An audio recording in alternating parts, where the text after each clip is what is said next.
Pas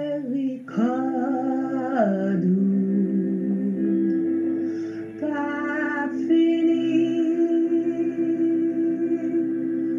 compassion, mon Dieu, pas fini, les nouvelles chaque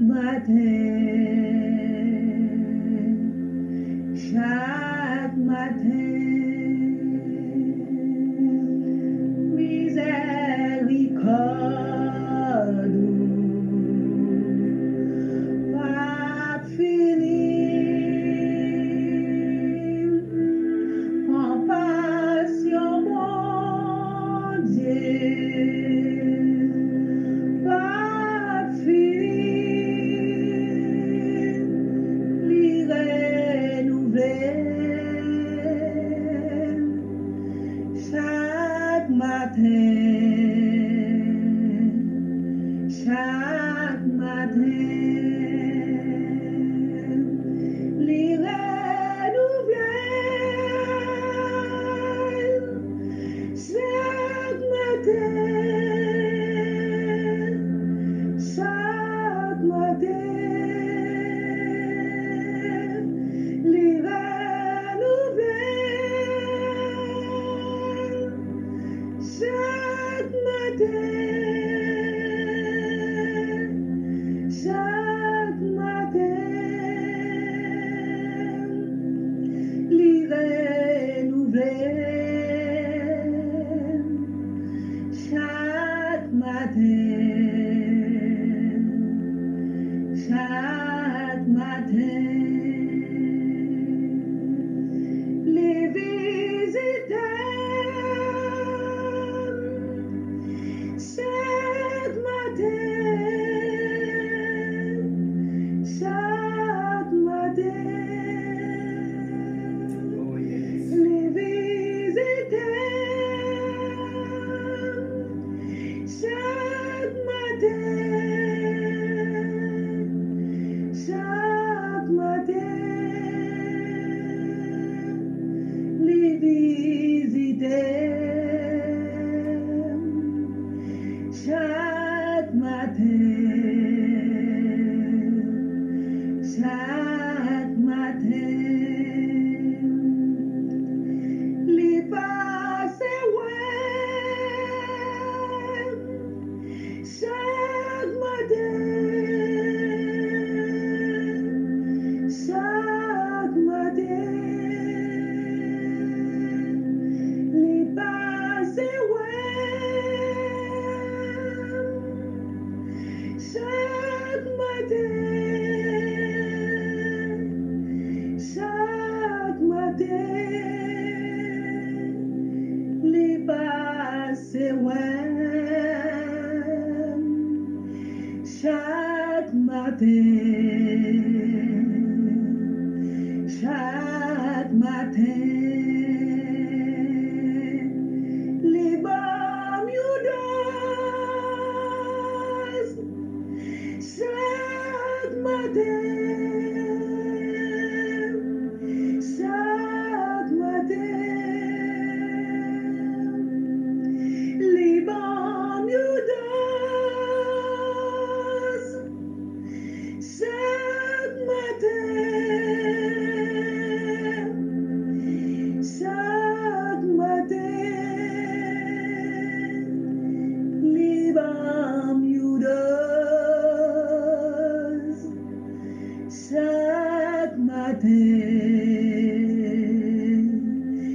chaque matin,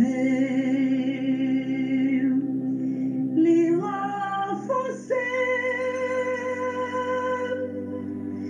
chaque matin, chaque matin, les renforcer chaque matin, chaque matin, les renforcer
Mesdames et messieurs, chers frères en Christ, vous venez d'écouter une voix, celle de notre sœur Nadine Romulus.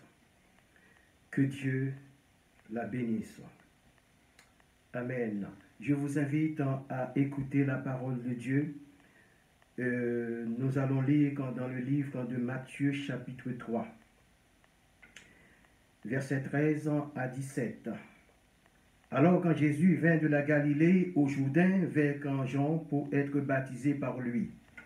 Mais Jean s'y opposait en disant, c'est moi qui ai besoin d'être baptisé par toi et tu viens à moi. Jésus lui répondit, laisse en faire maintenant car il est convenable que nous accomplissions ainsi tout ce qui est juste. Et Jean ne résista plus. Dès que Jésus eut été baptisé, il sortit de l'eau, et voici les cieux s'ouvrirent, et il vit l'Esprit de Dieu descendre comme une colombe et venir sur lui. Amen. Le ciel s'est ouvert 3 fois pour communiquer aux habitants de la terre.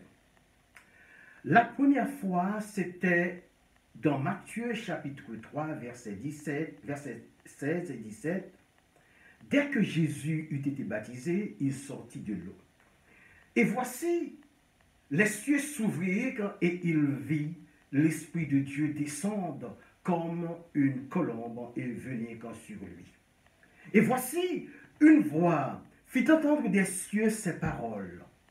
Celui-ci est mon Fils bien-aimé, en qui j'ai mis toute mon affection. Cher ami, c'était pour la première fois. La voix s'est fait entendre. Pour la seconde fois, c'était dans Actes chapitre 7, versets 55 et 56. Quand Étienne, rempli du Saint-Esprit, vit la gloire de Dieu et Jésus debout à la droite de Dieu, il dit, voici, je vois les cieux ouverts et le Fils de l'homme debout à la droite de Dieu.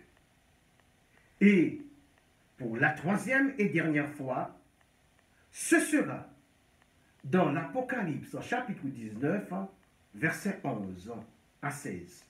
Du verset 11 à 16. Et avec 8 visions distinctes. Et chacune d'elles émane de la petite phrase, puis je vis.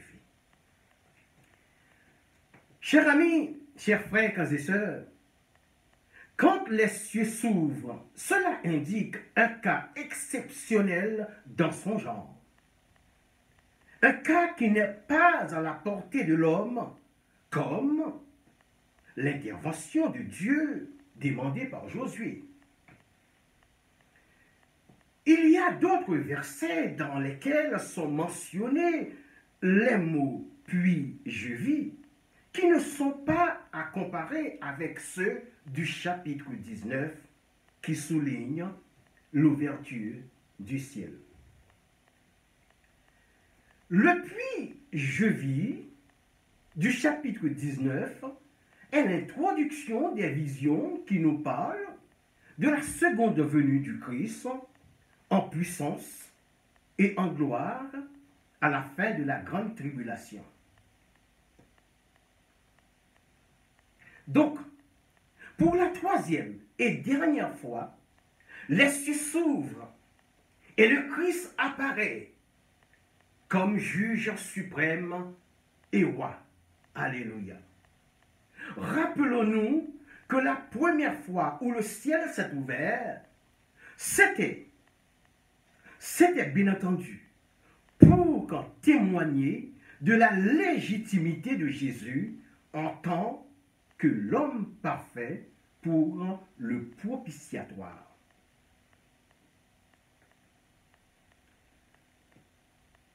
Et ensuite, nous pouvons dire encore, c'était pour la rédemption et pour un sacerdoce éternel. Et ce,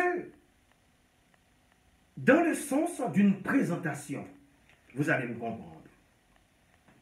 C'est comme lorsqu'un roi veut présenter son enfant à la nation en disant, voilà votre prince. Cette même voix avait donné des impératifs aux disciples par ces paroles. Celui-ci est mon fils bien-aimé en qui j'ai mis toute mon affection. Et Dieu a donné un ordre, lequel? Écoutez-le. C'est tout. Les trois évangiles synoptiques emploient conjointement cet ordre, tel que Matthieu chapitre 17, verset 5, Marc chapitre 9, verset 7, et Luc chapitre 9, verset 35, lors de sa transfiguration, celle de Jésus-Christ. Autrement dit, l'apparition d'Élie et Moïse pour s'entretenir avec lui. Et ce n'est pas tout. Dans Jean 12, verset 28, peu après qu'il eut annoncé sa crucifixion, il eut une brève communication orale avec le Père en lui demandant de glorifier son nom. Et le Père de lui répondre, je l'ai glorifié et je le glorifierai encore. Jésus n'était pas dans la nécessité d'entendre la voix du Père parce que le Père et lui sont un. C'est plutôt à cause des disciples. Et ceux-ci avaient cru entendre la voix d'un ange. La voix se faisait entendre à cause de leur présence pour l'authentification du pouvoir du Fils de Dieu. Chers amis, la seconde fois où le ciel s'était ouvert, c'était pour témoigner de l'acceptation d'Étienne en tant que premier martyr. Cette action était vue uniquement par Étienne et non pas par les incrédules. Par cela, Christ lui a montré qu'il n'a jamais été abandonné et que tout était sous son contrôle et qu'il était sur le point de recevoir son esprit comme lorsque Jésus lui-même disait « Père, je remets mon esprit entre tes mains ». En considérant qu'Étienne fut le seul à voir cette gloire au moment de son martyre, nous comprenons que des croyants, témoins oculaires de la lapidation, ont entendu sa déclaration.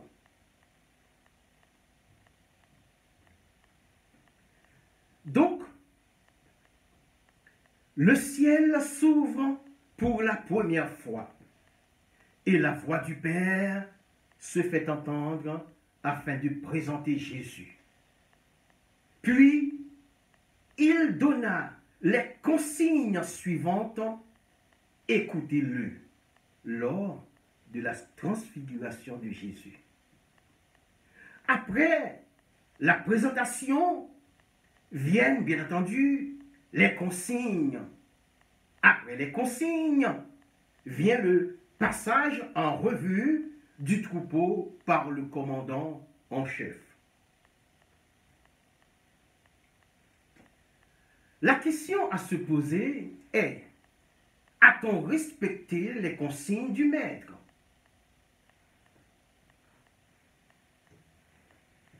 En tout cas, je pense que je suis sur le point de le faire. Et je pense l'avoir fait. Si oui, nous verrons la gloire de Dieu. Si non, nous verrons sa colère.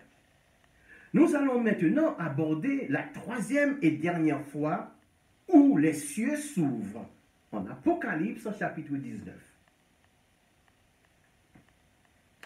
Ils seront ouverts comme dans une cour d'assises pour juger les crimes. Et Jésus en sera le juge suprême et roi. Avant tout désastre, le Seigneur envoie d'abord la sécurité des siens. Apocalypse 19, chapitre 9. Écrit, dit-il, heureux ceux qui sont appelés au festin des noces de l'agneau.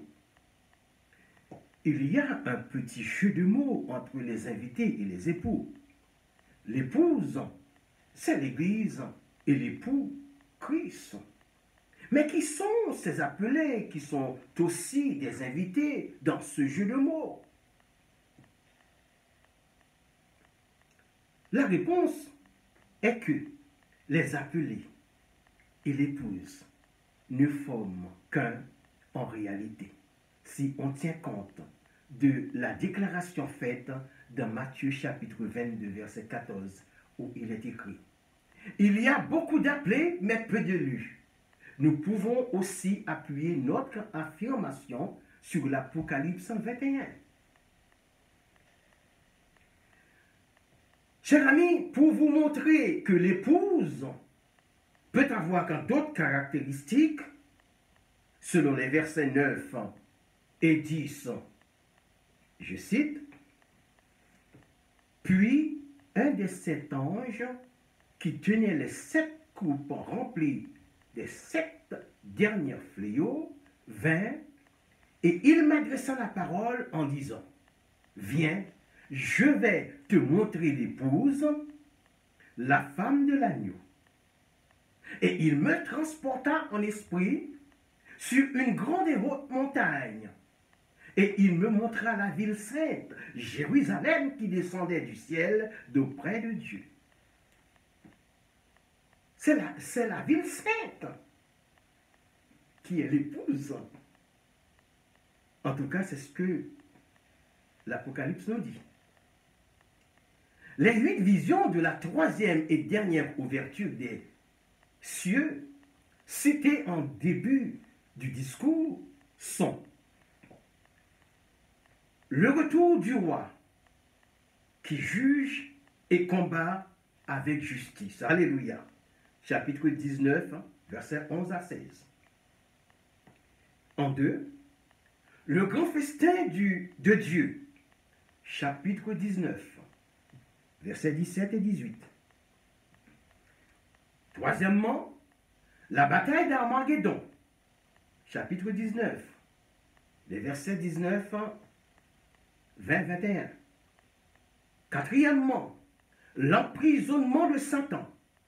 Chapitre 20, versets 1 et 3. La résurrection après la grande tribulation. Chapitre 20, versets 4 et 6. Le jugement du grand trône blanc. Chapitre 20, versets 1 à 15. Septièmement, l'éternité. L'Apocalypse, chapitre 21, 1 à 8. Alors que la première vision de la dernière ouverture du ciel concerne Christ quittant le ciel, accompagné de ses saints et de ses anges. D'où le commencement de l'hécatombe qui surviendra sur les puissances politiques mondiales et sur les chefs, la bête. Comment seront-ils détruits? Tout simplement par la pierre détachée sans le secours d'aucune main. Daniel chapitre 2, verset 34-35, je cite. Tu regardais lorsqu'une pierre se détacha sans le secours d'une main, frappa les pieds de fer et d'argile de la statue et les mit en pièces. Alors, le fer, l'argile, l'airain, l'argent et l'or furent brisés ensemble et devinrent comme la balle qui s'échappe du nègre en été. Le vent les emporta et nulle trace n'en fut retrouvée. Mais la pierre qui avait frappé la statue devint une grande montagne et remplit toute la terre. Fin de citation. Chers amis, là, c'était la première vision. La seconde vision de la troisième et dernière ouverture du ciel se rapporte au grand festin de Dieu. Attention, ce n'est pas du festin des noces de l'agneau dont il est question ici, mais d'un festin particulièrement sanglant dans lequel ne seront invités que des créatures inférieures pour assister et manger la chair des chefs militaires qui tomberont dans le combat. Alléluia. Chers amis, chers frères, chères sœurs, dans ce combat, les chevaux, les subalternes, petits et grands, toutes distinctions confondues, tomberont évidemment. Et ce sera une ruine dévastatrice qui sera le résultat de la colère effroyable du Seigneur quand de justice, et j'en passe. La troisième vision de la troisième et dernière ouverture, pardonnez-moi pour cette répétition constante de la troisième et dernière ouverture.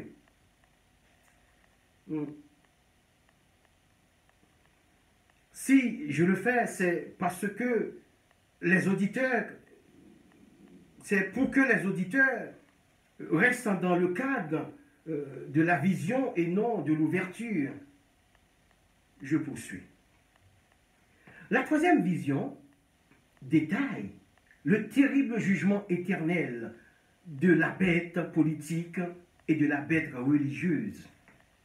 Bien sûr, avec leurs armées, par le combat, communément appelé la bataille d'Armageddon, le verset 19 et 21 du même chapitre. Cette bataille se déroulera dans la vallée de Megiddo, un lieu qui ne permettra aucune fuite, aucun moyen de déserter. C'est l'endroit prévu pour le rassemblement des armées de la bête et du faux prophète.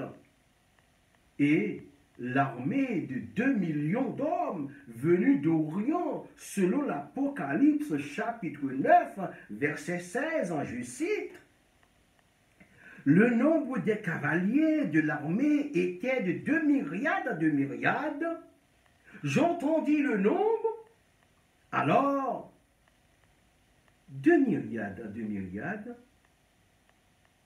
peuvent être calculés ainsi. 10 000 multiplié par 10 000 multiplié par 2 qui nous donne 200 millions d'hommes dans cette armée de l'Orient. Toutes ces troupes seront détruites par Christ lors de son retour glorieux. Cette bataille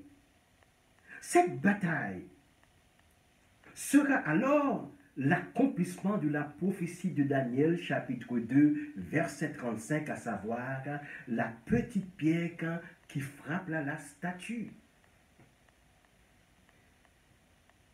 La quatrième vision de la dernière ouverture du ciel concerne l'emprisonnement de Satan.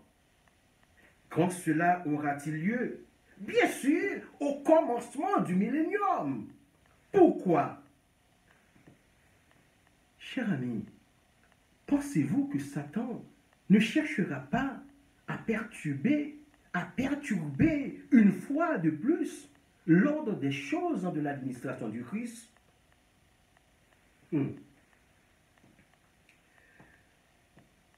C'est pour cela qu'il sera neutralisé et mis hors d'état de nuire, selon l'Apocalypse 20, versets 1, 2, 3.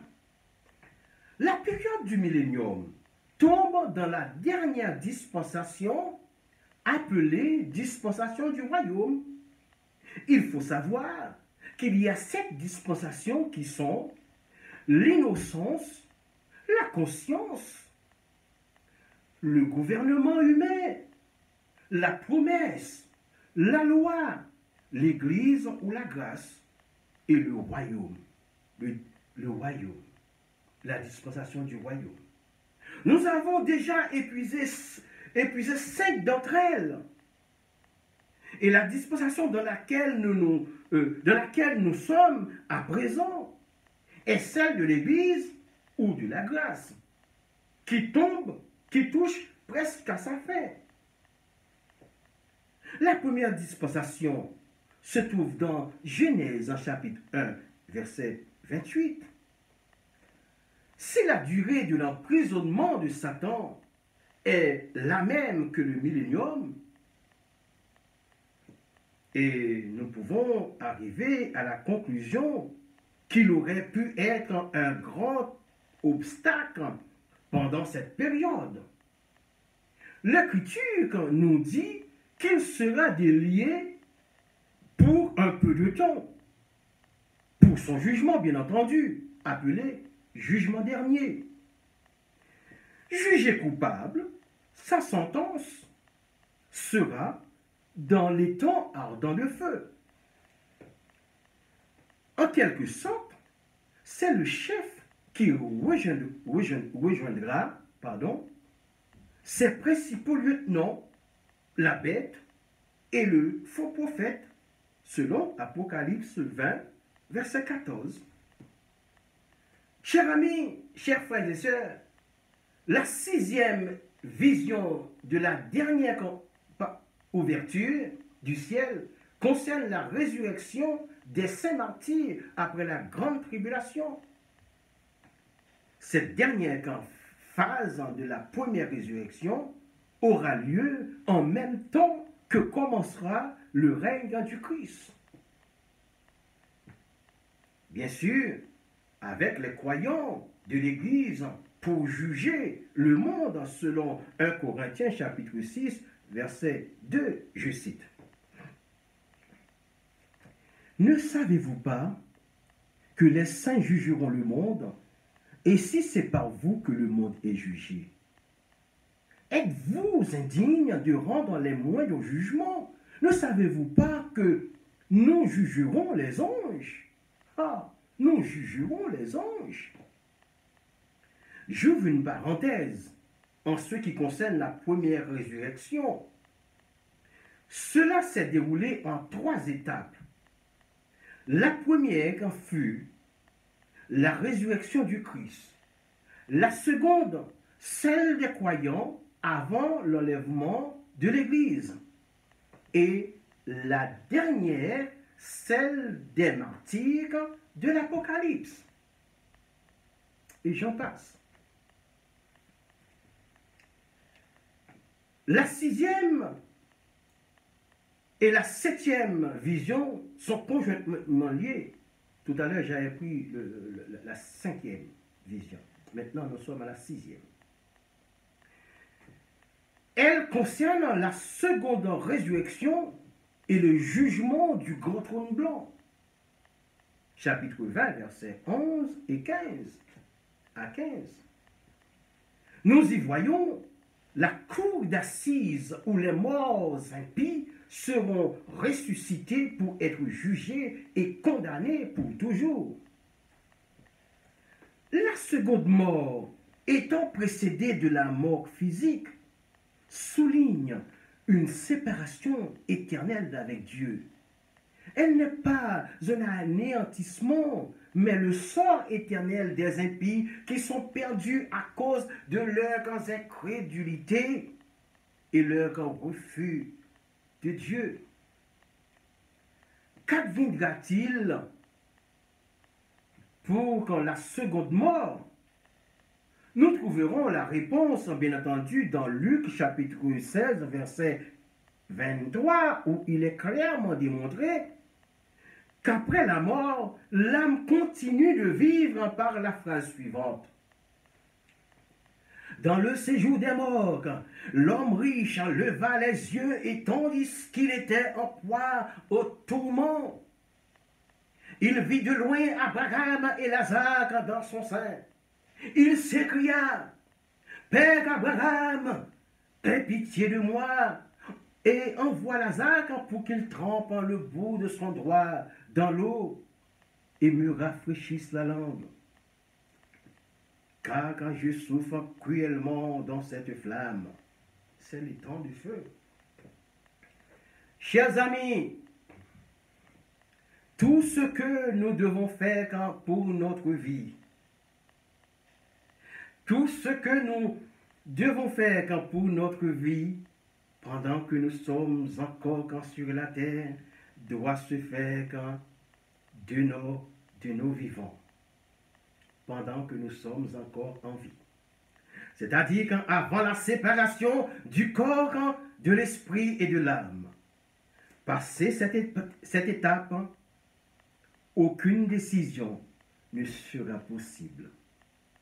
Enfin, la 8e et dernière vision concerne l'état éternel selon l'Apocalypse chapitre 21, verset 1, du verset 1 à 8.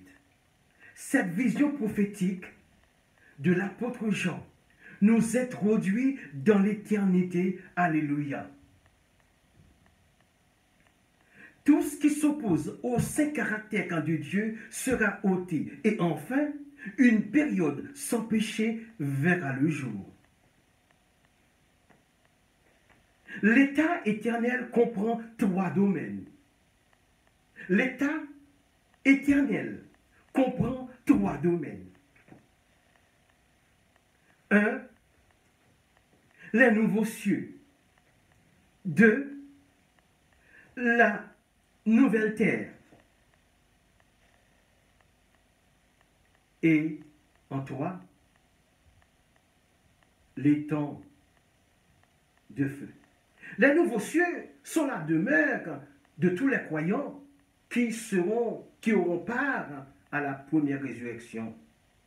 Ces croyants sont identifiés à la Nouvelle Jérusalem, la Sainte Cité. Cette cité n'est pas matérielle. Elle fait penser plutôt à une grande communion spirituelle et fraternelle. Alléluia. La nouvelle terre sera le foyer éternel des peuples qui auront eu part au royaume de 1000 ans. Les différences nationales disparaîtront et Dieu habitera avec les hommes. Tous jouiront de la même communion socio-spirituelle et seront acceptés de la même manière. Le mal ne sera aboli avec toutes ses conséquences. Alléluia. La peine, la souffrance et la mort disparaîtront. Dieu et les hommes habiteront pour toujours en heureuse harmonie. Le péché ne rompra plus jamais cette communion. Et enfin, les temps de feu, un autre domaine éternel. Le temps de feu aura pour occupants les lâches, les incrédules, les abominables, les meurtriers, les impudiques, les enchanteurs, les idolâtres et tous les menteurs, selon l'Apocalypse chapitre 21, verset 8. L'évangéliste en Luc, au 28e verset du 16e chapitre, décrit cette prison comme un lieu de tourment constant, où le prisonnier, subissant le châtiment éternel, est conscient. Combien il est important d'être sauvé par la grâce de Dieu au moyen du sang de Jésus. Le seul sauveur que de finir en sa vie en vieillard impie, séparé de Dieu pour toujours. Oh, je pleurerai plus pour une personne qui meurt sans Jésus que pour une personne qui meurt en Jésus. Parce que la personne qui meurt dans son péché connaîtra le même sort que la bête, le faux prophète et leur chef en Satan. Tandis que le croyant endormi dans le Seigneur jouira de toutes les béatitudes dans l'éternité. Et malgré le chagrin du départ de notre chair, il n'en demeure pas moins que d'un côté, je me sentirais soulagé de savoir que parmi ces trois domaines de l'éternité, il sera écarté de celui de l'étang de feu et de soufre. Si vous me demandez pourquoi ils résisteront au feu sans finir en cendres, je vous répondrai que l'âme et l'esprit sont immatériels et que le feu ne réduit en cendres que ceux qui sont matériels et visibles. Si vous me demandez la nature de ce feu, je vous répondrai que lorsque vous dormez et que vous faites un cauchemar dans lequel vous vous voyez dans un désastre au point que vous pouvez même crier « Au secours !» jusqu'à réveiller les autres personnes de la maison. À votre réveil, voyez-vous le désastre? Bien sûr que non, parce qu'à votre réveil, vous êtes dans le monde matériel et visible, à proprement dit dans le monde physique. Mais dans votre rêve, vous étiez dans le domaine de l'invisible, sans omettre que certains rêves, attention, sont l'accomplissement des désirs inachevés ou la réalisation des désirs refoulés. Je ferme la parenthèse. L'étang de feu et de soufre qui est décrit dans les Écritures traite avec l'invisible. Parce que nous regardons non point aux choses invisibles, mais à celles qui sont invisibles. Car les choses invisibles sont passagères et les invisibles sont éternelles. Selon 2 Corinthiens, chapitre 4, verset 18. Je termine avec cette phrase. Heureux ceux qui n'ont pas vu et qui ont cru. Amen.